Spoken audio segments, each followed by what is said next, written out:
Yang terakhir, yang ketiga, Nabi Khidir menjelaskan kepada Nabi Musa perihal dinding-dinding rumah yang ia perbaiki, namun ia tidak meminta imbalan di dalamnya. Menurut Nabi Khidir, bahwa rumah tersebut dimiliki oleh 2 anak yatim dan di bawahnya tersimpan harta bagi mereka berdua. Ayahnya merupakan orang yang soleh.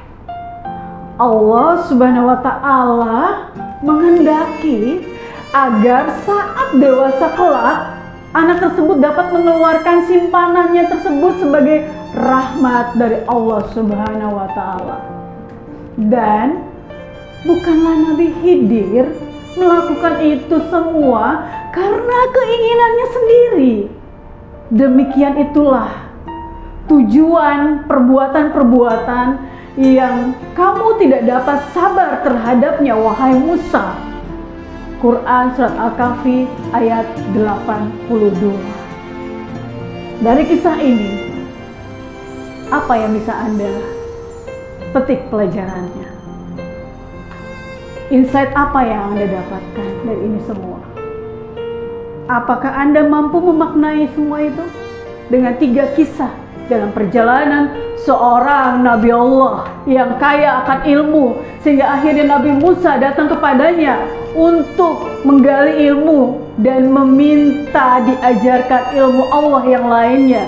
Rasa ingin tahu dengan kesolehan, dengan ilmu yang luas dari seorang Nabi yang bernama Nabi Khidir saat itu. Namun lupa, seorang Nabi juga manusia yang sama halnya kita, manusia yang tidak sempurna. Mengapa demikian? Ketika tadi di awal topik tentang keinginan, kita akan mengambil ibrahnya di sini. Ternyata keinginan juga dapat menyesatkan.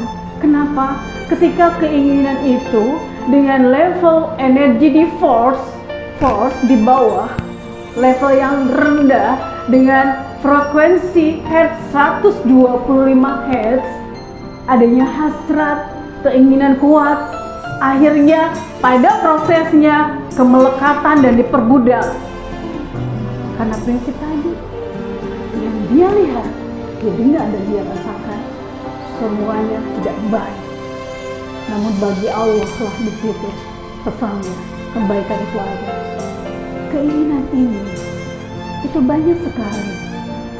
Kita, saya, bahkan semuanya alami karena berada di sebuah lingkungan yang dengan berbagai karakteristik perbedaan individual di dalamnya. Ada orang bahkan secara internal yang mengejar saya akan ilmu pengetahuan yang mereka pikir saya jauh lebih baik atau saya punya banyak ilmu. Pada akhirnya saya diingatkan kembali dengan kisah ini. Ternyata Allah meminta kesabaran akan ilmu itu. Sehingga apa? Keinginan yang sangat kuat yang akhirnya menimbulkan kemelekatan kepada sesuatu dan akhirnya diperbudak, itu yang tidak Allah inginkan. Jadi ketika ada orang bersama dengan saya ingin sekali terus-menerus menggali dan dengan tidak sabarnya, sementara bukan inginnya saya tidak berbagi, sementara pada saat itu ada lagi hal-hal yang harus dikerjakan terlebih dahulu. Kalau saya yakin, saya percaya semua skenarionya sudah diatur.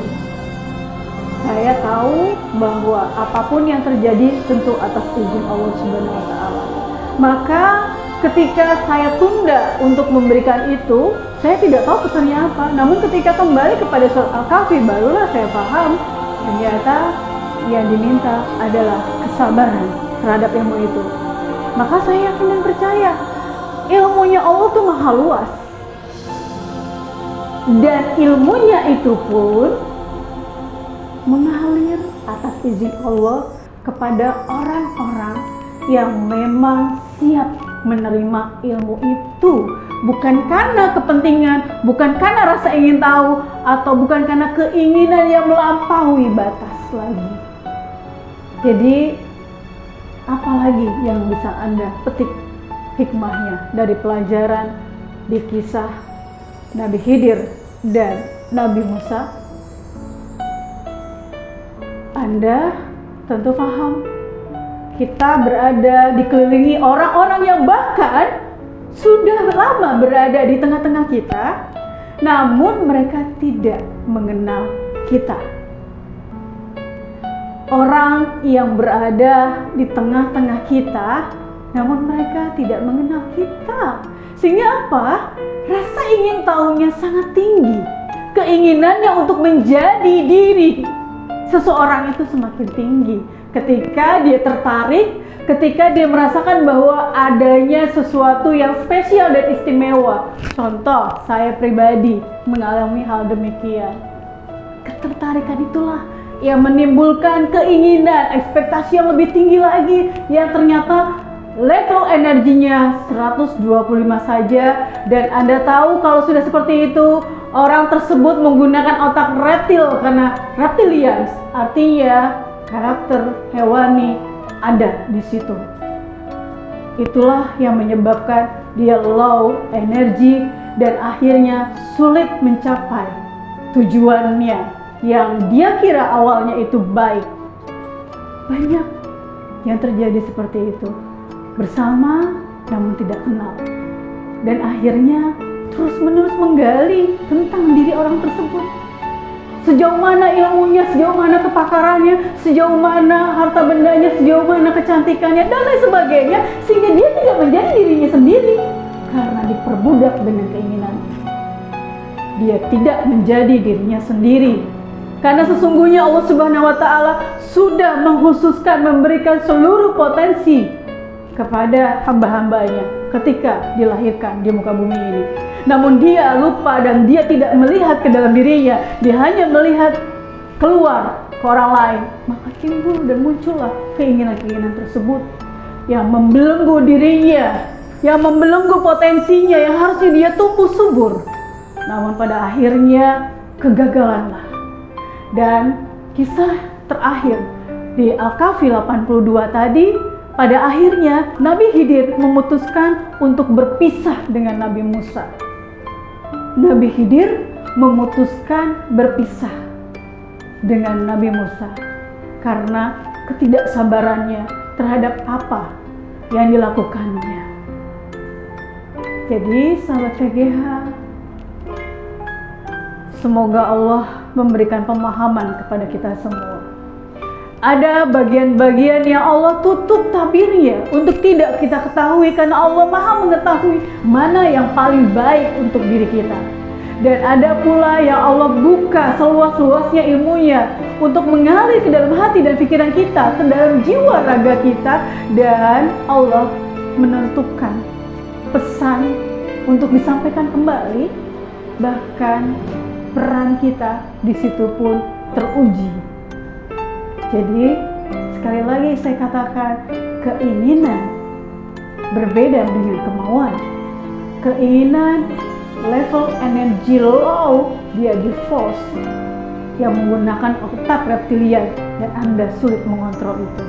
Sementara kemauan itu sudah ada di level power dalam skala Hawking untuk mengukur level energi emosi perasaan manusia, di mana pada saat ada kemauan yang tadinya keinginan hanya 125 Hz, kemudian kalau kita belajar sampai ke tingkatan bagaimana sampai kepada level power, maka Anda akan menemukan kemauan itu ada di frekuensi 320 Hz yang Anda akan lebih optimis, maka Anda memiliki tujuan,